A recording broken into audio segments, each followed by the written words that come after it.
when you think about the total impact, because when you add up the penalties for meaningful use and PQRS and all of these things, it's not too different than 9%. It's like 10%. And in MIPS, eventually we get to a negative 9%.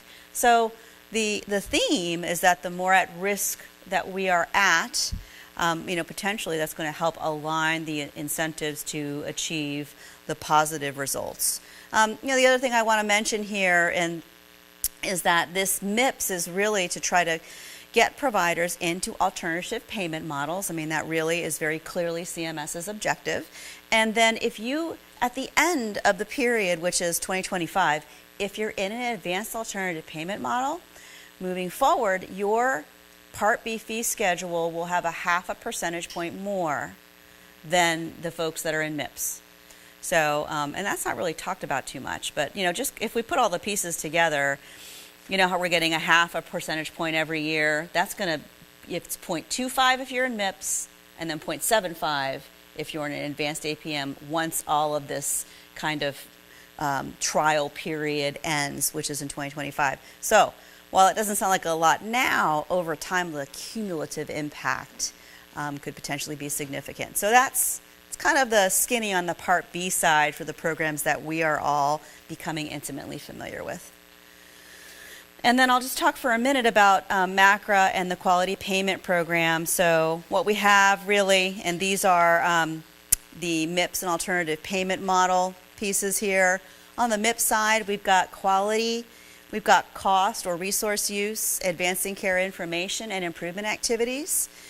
Now, starting out, quality is the lion's share, so it's 60% of the weight in the QPP, and they put cost at 0. For some pretty good reasons, because no one really even understands their cost. How many have downloaded their QRUR report in the room? Did I not say 3? Yay! That's awesome. So the fact that you even know what that is amazing, and that we have it downloaded is great. Because, it's kind of a sleeper, right? It's not even being weighted this year. But look at what happens in year 3. It's actually equal with quality. It's 30 and 30. And, here's the skinny. It's got to be that way. Because if we keep ignoring cost, we're going to bankrupt the country. So this is really how this works. Now, on the quality side, it's PQRS and then outcomes measures. And I'm going to talk about those in a minute because most people don't understand that. Resource use. You're going to get the skinny on that because I'm going to show you about how that works in very great detail. Advancing care information. This is really rebranded meaningful use. I think we've talked a lot about that already, but that is 25%, which is very material. And then improvement activities, which, by the way, even looking at your quality and resource use report qualifies as an improvement activity. So reviewing that information counts. And there's a lot of those as well. And then if you move over to the advanced alternative payment models, these are, I've got a couple listed here, but there are more, and they're going to be feverishly pumping out these different models because it's not one size fits all. And actually there's a lot of this is not relevant for many specialties. So they're going to start to design them that are more specialty specific as well. You have to have enough volume running through these models to become what's called a qualified participant. So even if you're in one, you might not really be in one. I have a client right now that's in a next generation ACO, but she's preparing for MIPS right now because she knows that she's probably not going to make it because of the way that that particular ACO is structured. So you also, and CMS will notify you at 3 times during the year if you are a qualified participant. But guess what? It's not until you're halfway through the period. So right now, that's just really how it's working. And then there's the middle ground, MIPS APMs and partially qualified. So these are folks that are in an MSSP Track 1. Anybody in one of those? A Track 1 ACO with no risk? Okay, those are the most common. Most of them are that. Or a bundle payment, or there's a whole list of MIPS APMs on the QPP website. If you want to check that out, let me know. And then partially qualified. So there's provisions. If you're in an advanced APM and you just miss a threshold, maybe you've got 25% of your Part B payments through and not 25%, you could be partially qualified, which means that you can elect whether or not you're going to participate in MIPS. You don't get that 5% lump sum bonus that I had on that other slide, which I don't know if I really mentioned, but that's, it's interesting. I hear a lot of folks, they think like the APM side is some like crisp blue ocean where there are no sharks and life is grand. I get this 5% lump sum bonus and I don't have to report anything. Well, our perspective is that that is really hard. APMs are hard. Advanced APMs are really hard. It's in getting a 5% lump sum bonus, you're going to be investing those dollars to be successful in that mechanism too. So it's really not like some easy path. There's a lot of work to be done, tons of infrastructure, more risk, because that's why they're advanced APMs. So it's really not kind of an easy out at all. And that's where, as we talked before, picking your partners and relationships really becomes very key. All right, and then we have what we call the 70 plus club. So did you guys know that there's a threshold for the first performance period of 70 points? So if you get 70 points or more, there is $500 million that is not revenue neutral that's going to be distributed to top performing practices. So anybody that's got 70 points or more, if you get 70 points, you get at least half a percentage. If you really do well, you get up to 10% of your Part B traditional Medicare revenue as a bonus if you do really well. So I share this with you because a lot of us are doing PQRS and we're doing meaningful use. And these improvement activities, you're probably doing a lot of those things too. We just need to attest to it. So you might not be as far off as you think. These dollars aren't redistributed. They're $500 million that are allocated. It's legislated. No one's taking it away from us. Someone's going to get those dollars. So if that's something that you're already reporting and I would say I have another client has no EMR, has no idea what PQRS stands for. She's probably not going down this path this year. But if you're already doing those things, someone's going to get those dollars. And I think it's kind of exciting for us to even know that, because so many times with CMS programs, we don't know until it's too late for us to really do many things. So we do know this year, and I share that with you. All right, so quality and resource use reports are for the cost or resource component in the quality payment program. It's really the precursor, it's the value modifier program. Is anyone familiar with the value modifier program? The value modifier program is a CMS program where it takes the quality and cost and kind of puts it together. And the quality is largely PQRS, and we'll talk about that more in a minute. And the cost is behind the scenes claims data that they calculate. Those two things together, it's 50-50, add up to your value modifier score. And your value modifier, most practices across the country are at 0. You're held harmless. But there are some that are getting bonuses and some that are getting penalties. And so it's just like MIPS. They take the penalties and they redistribute them to the providers that are doing well in the value modifier program. So this is really the key. And I'll talk a little bit about how to get this data in a minute. What's really interesting about this data is for the first time we'll have provider level details about cost and beneficiary level details. In these tables there are health insurance claim numbers, so if you see a high cost beneficiary you can dig in and figure out what's going on there. There's lots of cost category information. We'll talk about that more in a minute. And then you can really use this data as a compass to do a number of things, and we're going to talk about some scenarios about that in a minute. Okay. So, since most of us have not downloaded our QRUR, we've got reference material as well, but I wanted to share quickly a couple of thoughts about the process for obtaining this information. The first piece is you have to have something called an Enterprise Identity Management Number, or EIDM number. So you have to set up this access first before you can go to the second step. So if you don't have that access, that's really the first step in your process. So on the slide, we've got the links to register and then the phone numbers. And believe it or not, I don't get to say this a whole lot, but those helplines, those folks are pretty helpful. I've had many, many clients get stuck, and they definitely are, bless you, able to talk you through. The biggest problems here are the security questions. So here's my advice around that. definitely do it when you have some uninterrupted time, because they've got a timer on those security questions. So you have like 10 minutes. Oh, I know.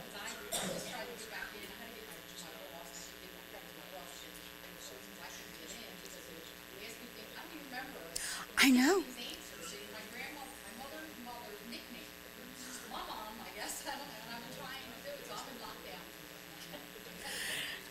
Yeah, I know. It's yeah. I had one of my physicians was on the phone with her husband asking, "How long is our car loan for?" I mean, it's crazy. It's crazy, and it times after 10 minutes, and then boom, you're out. Yeah, you have to start over. So definitely carve out time. It can't be something you're doing in between patients. There's no way you'd be able to get through it. So that's that piece. Then, once you get through that, you've got to do this download of the reports. So you actually can log into the CMS portal, and you can download the reports. Now, here's something to know. You have got to be careful of your browser, because you might not be able to download them unless you use Explorer 10 or 11, Chrome, or Mozilla Foxfire. I mean, who would know this? But it's because we've had every issue in the world with these reports. So you got to be careful of your browser. And again, you can, CMS pushes these out 2 times a year, in the spring and the fall, so you can download your historical information as well. But my recommendation to you would be to start with the most current information, because it is 2 years back. So when you're looking at this data, it's 2015 data. So start with the most current time period, which is 2 years back. All right. So how does this relate to MIPS, this QRUR? You can see that these are all of the elements in the value modifier program. So the first few are things that are really PQRS domains.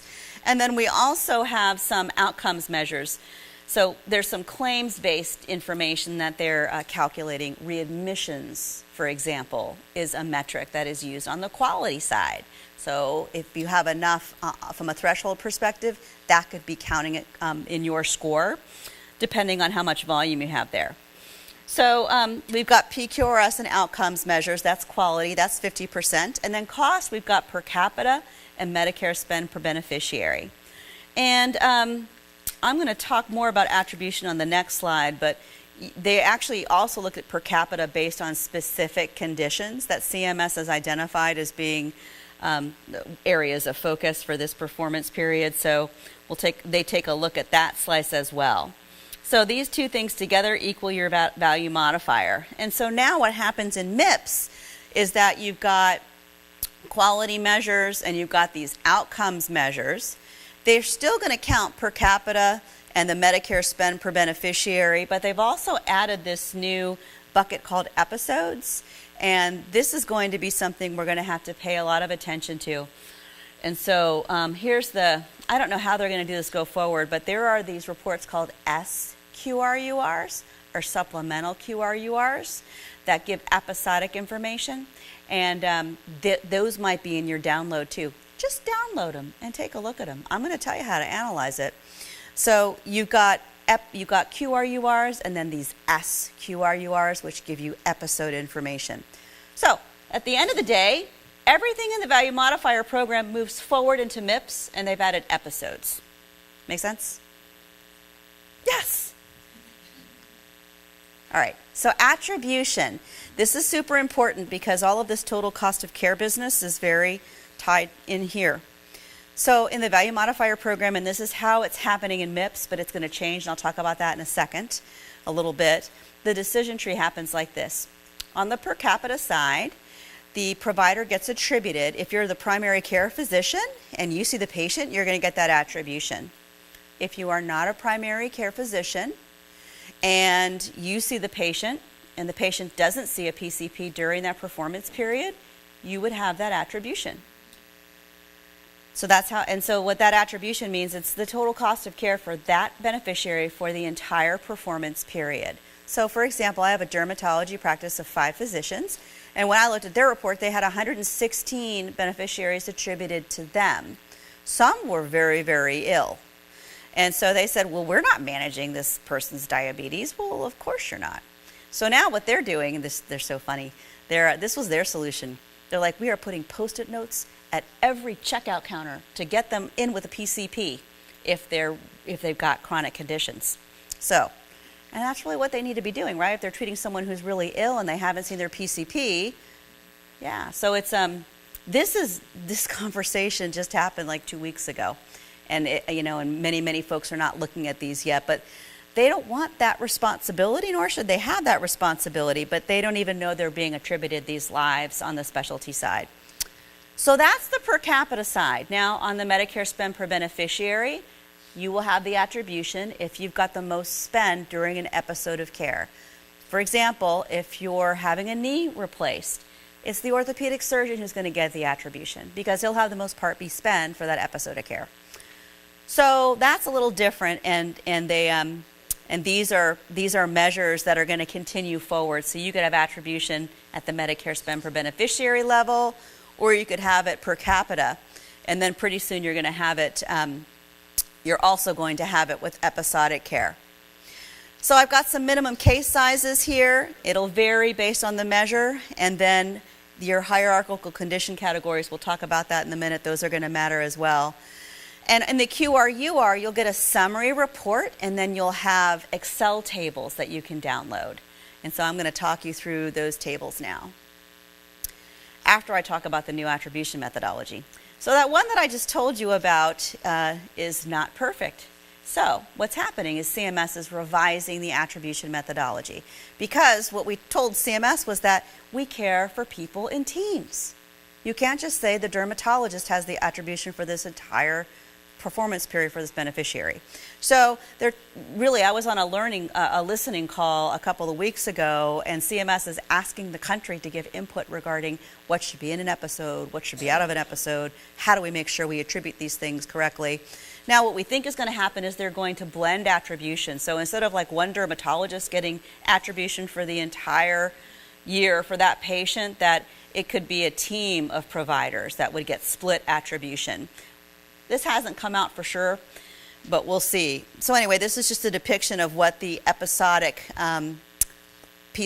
window could look like. So you could have an episode of care, but during that episode of care, a beneficiary could be receiving care from another specialist, but it's complete. Maybe they're getting allergy shots. It's entirely unrelated to the episode of care that's happening. And let me tell you about these episodes, because they might not be what you think. See if I have that listed here, because I was looking at these just the other day. They're going to be, here's one, acute inpatient could be like an MI, for example. They could have an episode for a chronic condition, like rheumatoid arthritis. That could be considered an episode. Or episodes might be procedural, and one of them I picked out was a bunionectomy. So it's not really just hips and knees anymore. It's greatly expanded to many other things. So we're really going to have to look at this. Now, if you want to get in contact with me, or I can give you the link there's a whole list of what's out there and being considered for episodes. And I really think it's a good idea to check that out, because as this per capita piece gets corrected, I think the episodic care we're going to have to pay more attention to kind of go forward.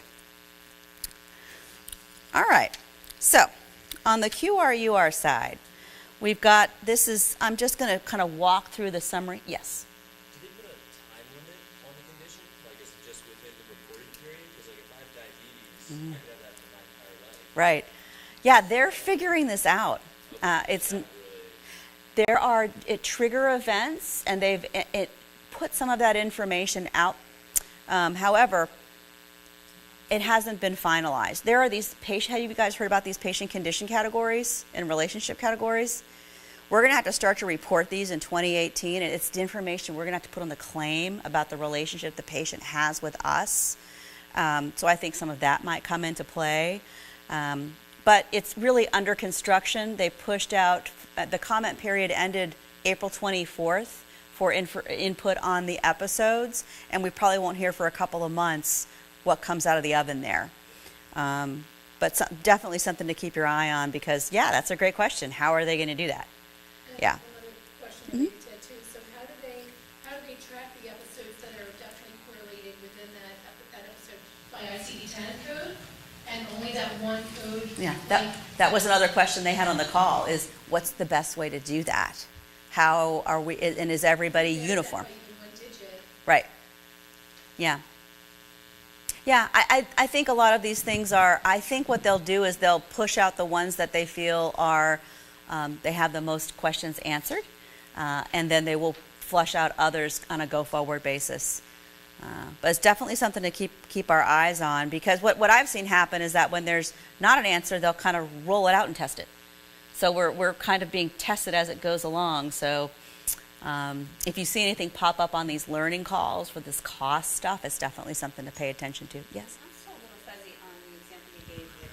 So if the orthopedic surgeon is the one that gets, attributed, and he is not managing the diabetes, and how does he get, dinged? Or like, you can't really hold him responsible for not having the hemoglobin A1C or something.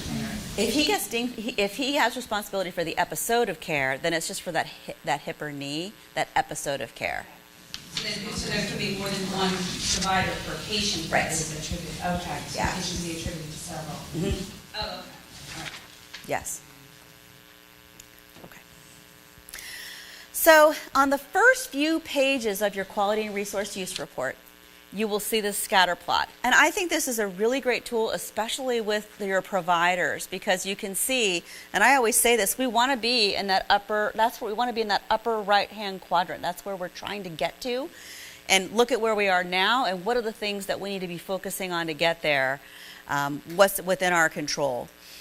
And then the yellow, of course, is one standard deviation from the mean, which goes away in MIPS. And now we're going to have people who are paid 101% of Medicare and people who are paid 96% of Medicare. So it'll be all over the board.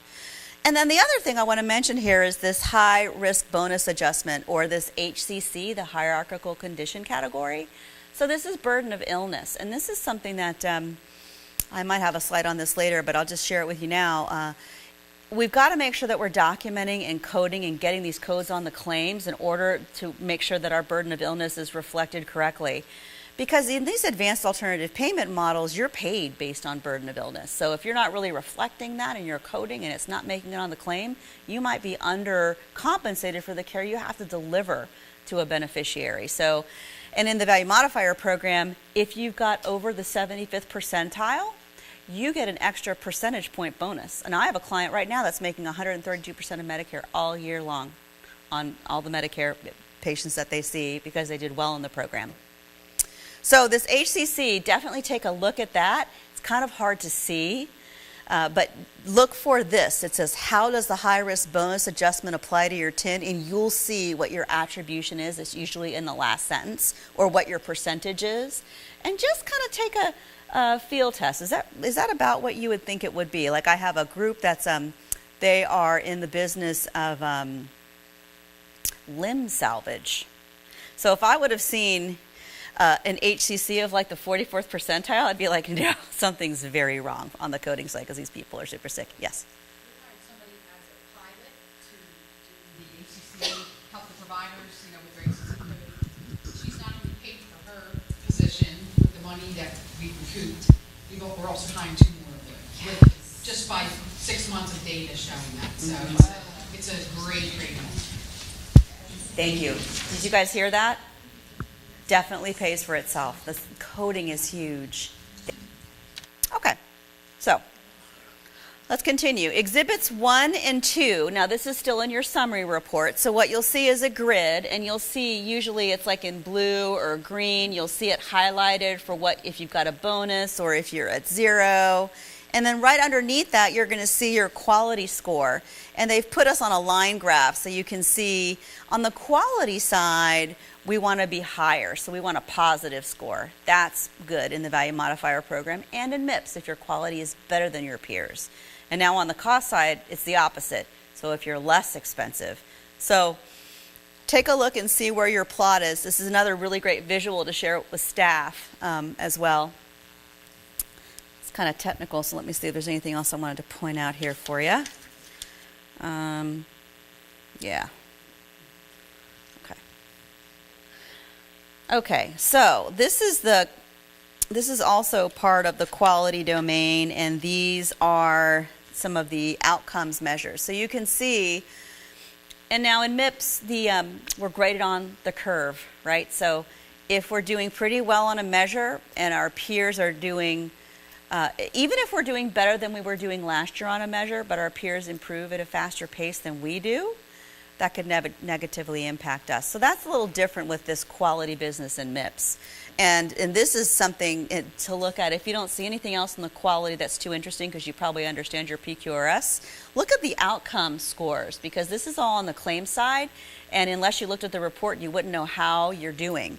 But you can see your hospitalization rates per thousand, and one of the things that I would definitely look at is readmissions. You can see how your practice did compared to peer groups.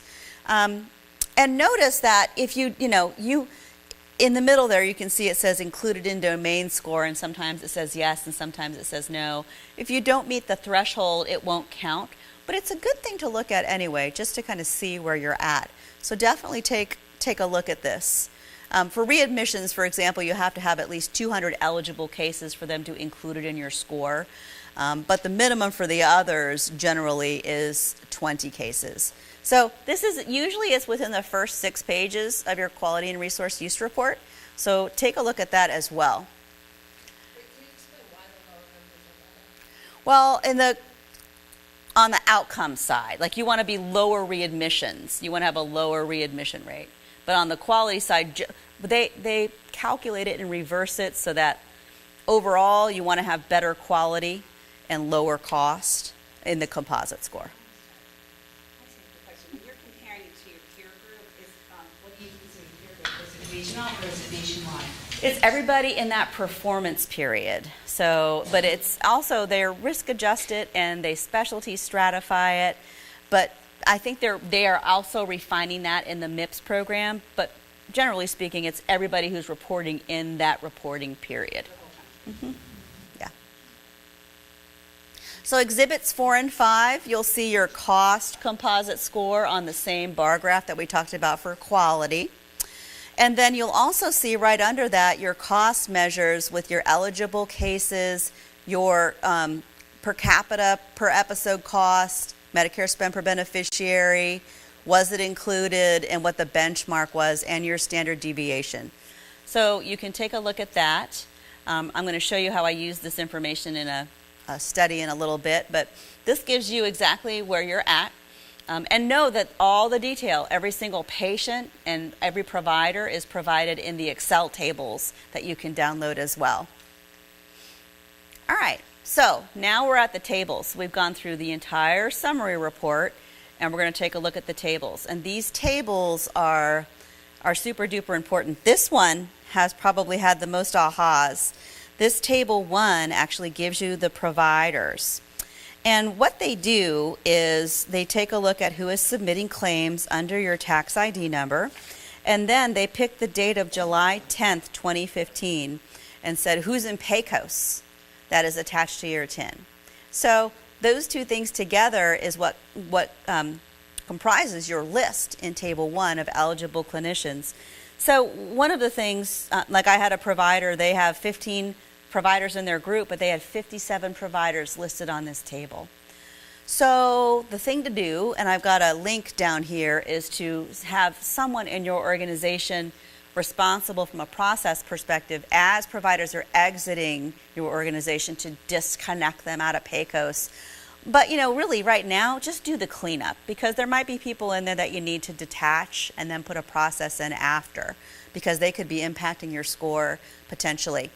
But in this Excel table, you'll see the number of eligible professionals, how many physicians and how many non-physicians, and then you get this information that you can see here. So you get the MPI and the name and the specialty and that information as well. So PAYCOS is the key to resolving issues that you'll find here.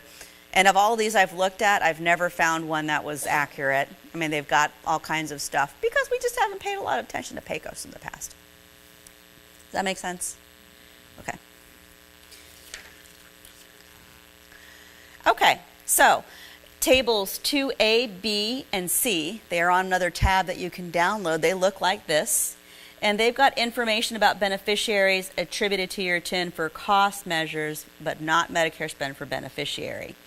And they've got the data elements that you can see listed here. We've got a lot of information about beneficiaries, and then it's got hospital information as well. So the hospitals that are listed here had to count, it was at least 5% of inpatient stays. So they'll give you that information on the hospital side. So what I'm going to do with these tables, and I just did this for the first one too, is what action step do you take? So with table 1, the action step is make sure that your PACOS is up to date. With these tables, here are the action steps that we would recommend. You can use the column called date of service on last claim to make sure that CMS captured this information correct. You can look at the HIC number in your system to make sure that that beneficiary truly belongs to your group. So make sure that you have a claim on file for them. That's one thing that can be done. You can also take a look at your HCC ranking and compare it to cost, and make sure that that makes sense, like that chart that I showed you a few slides back where you could see higher cost of care, higher HCC. Take a look at that and make sure that that makes sense. You can look at it at the provider level too, and that will help you identify coding and documentation issues potentially. And then also look for opportunities to help beneficiaries at lower risk avoid the need for high-cost services like visits to the ED. So that's another piece. And you can use this information regarding, they chunk it up like this. They have information on providers within your TIN, the care that they're providing, and then they have another section for care that happens outside of your TIN. So you can see what's happening outside of your TIN. So, for example, one of my primary care physicians took a look, and she was referring to, I think, 3 different ENTs. So she took a look at, well, what is it costing when I send them to, point A, B, or C? That information's in your QRUR. So you can, take those Excel tables and do some pivot tables. And I say it like that's so easy, right? I know it's not so easy, but the data's there, and they're, yeah. So the information's there, and you can take a look at what it's costing on the specialty side, which is really important for us to understand. Let's see. What else can you do? Chronic conditions, and we'll talk more about that in a minute, but there's chronic condition information here as well. All right. Mm-hmm. Sure. So if our practice doesn't qualify for this, can we still get these reports? Do they run them for everyone or just ones that college? Well, you have them right now because you're in the value modifier program, so they're there right now. What's going to happen in MIPS? What specialty are you? Primary. Yeah, you should have them. Are you in an ACO? Yeah, they're there. Okay. If you were in practice, if you were in business in 2015, okay. They don't. Yeah, it's just available. You have to go and pull it down. But yeah, you should have data. Was anybody able to get their 2016 report? They're not available. I don't think they were available yet. Okay, yeah, I couldn't get mine. In the fall. I think, yeah.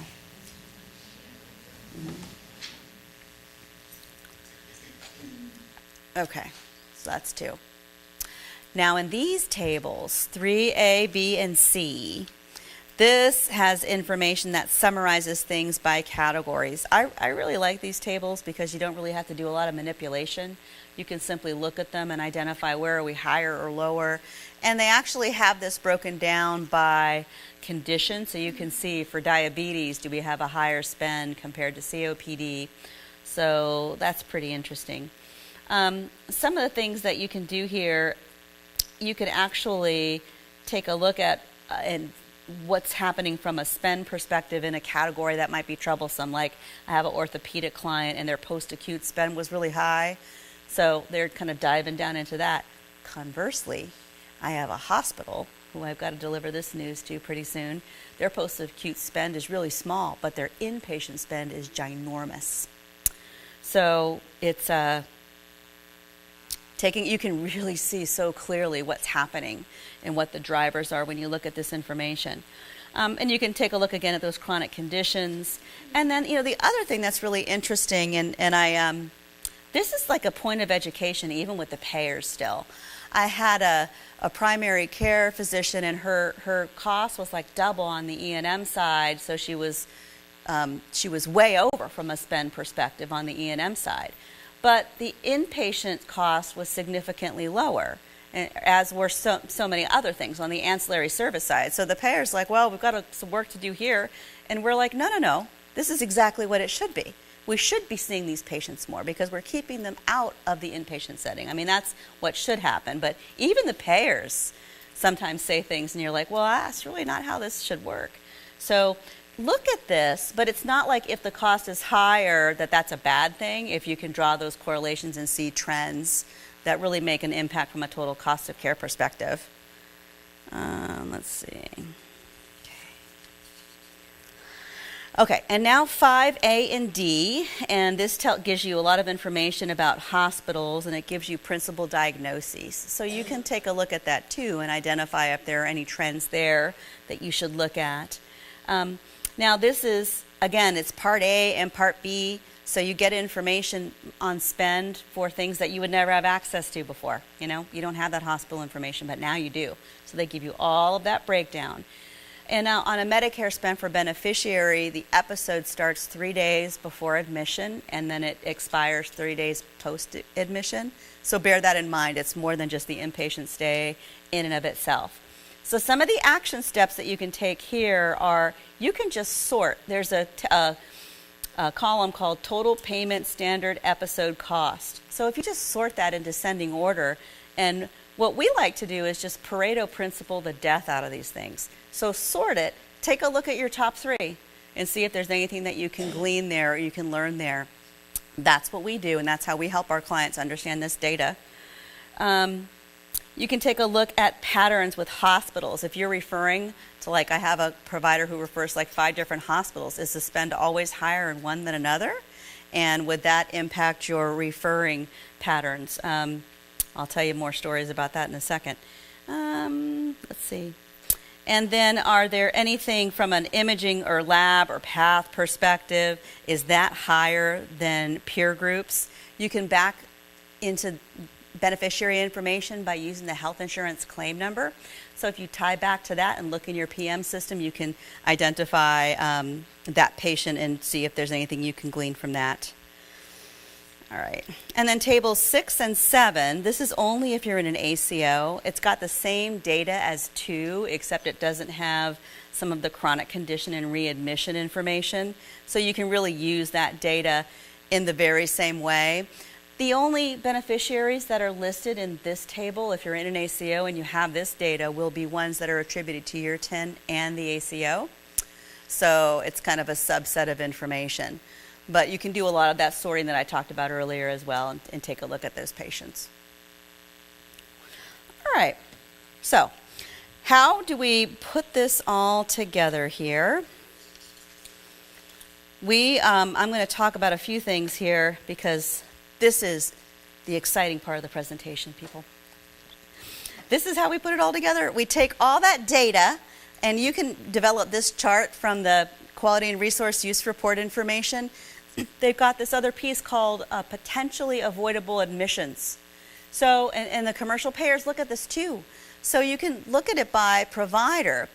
So what we did is we took a look at, okay, what we want to work on these, because we also have a contract with Cigna and our shared savings. This is one of the criteria. What do we do? So this physician, for example, we had some access issues. We had to open up his schedule a little bit so that these people weren't going through the ED anymore.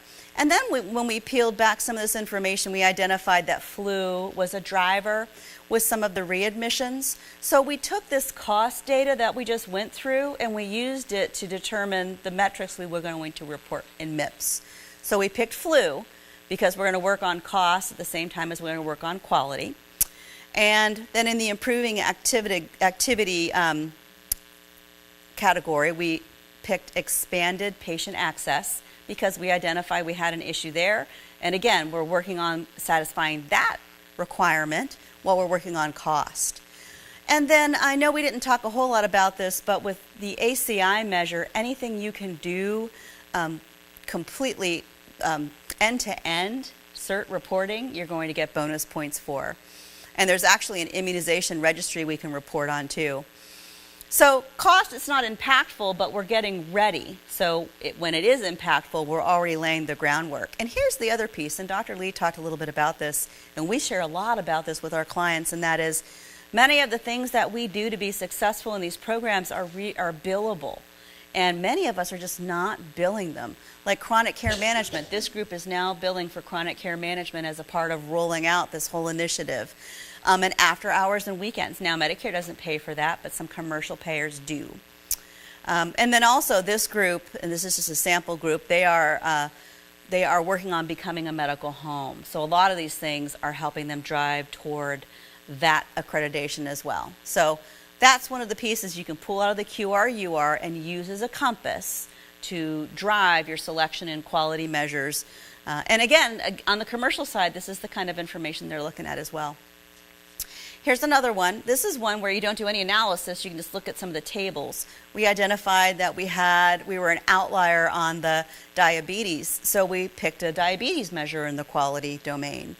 And then we picked in the IA, implement care plans. So we're taking a look at that because we knew that that was going to help us on the cost side and satisfy this measure.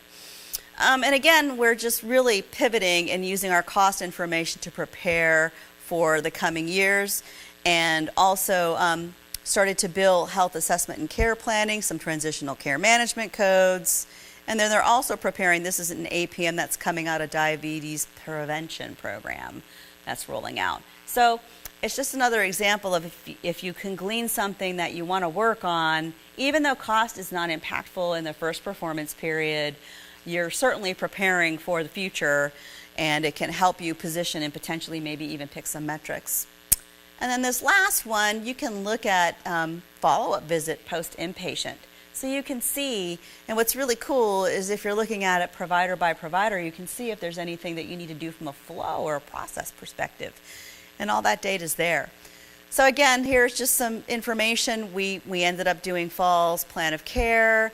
We're trying to reduce some readmissions by improving these follow-up pieces. And you're so ahead of the game with the things that we talked about earlier on the technology side. That's fantastic.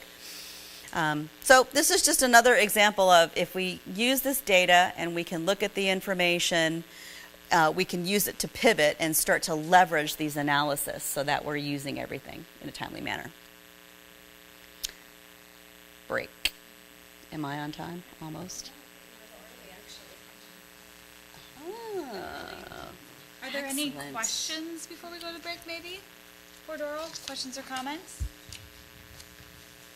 Okay, well, let's take 15 minutes to stretch, use the restrooms, anything you need to do, and then we'll come back together.